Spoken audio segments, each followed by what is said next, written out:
জীবন তোমার, তাই জীবনের সিদ্ধান্তগুলো তোমার। মন খুলে বাঁচতে হলে আর আপন ইচ্ছের দাম দিতে হলে নিজের সিদ্ধান্তে অবিচল থাকতে হবে। লোকে কি বলবে ভেবে লাভ নেই।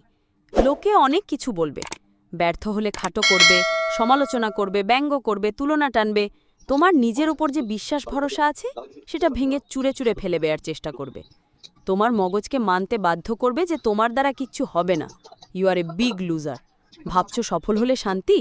না বন্ধু, সফল হলে আবার অন্যরকম গল্প হয়। বলবে ঘোরপথে সফলতা নয়, বলবে কাউকে মই করে সফলতা। কেউ বলবে তোমার এই জায়গায় পৌঁছনের এবিলিটিই নেই, তো কেউ বলবে এত সাকসেস তোমার যোগ্যতায়, তুমি ডিজার্ভই করো না। মোট কথা যাই হোক, লোকজনের কিন্তু কিছুতেই স্বস্তি নেই। তাই যা মন চায়, যা তোমার বিবেচনায় সঠিক, যা তোমার নীতি বিরুদ্ধ নয়, নির্দ্বিধায় সেই পথে পাবারও। লোকজন কেবলমাত্র অশান্তির আগুনে ফু দেওয়া আর তোমাকে ডিজার্টেন করা ছাড়া বিশেষ কিছু উপকার করবে না।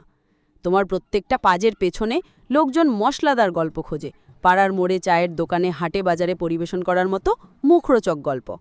ভেবে দেখো, এই মানসিকতার মানুষগুলো কি বলল, কতটা বলল, তাতে তোমার কি সত্যিই কিছু ভালো মন্দ এসে যাওয়া উচিত?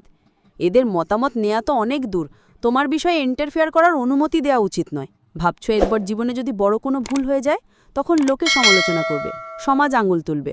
আচ্ছা বলো তো, সমাজের কোন কাজটা ঠিক নিয়মে হয়? আর ঠিক ভুল, ন্যায় অন্যায় মানুষ ভেদে ভিন্ন মতামত হয়।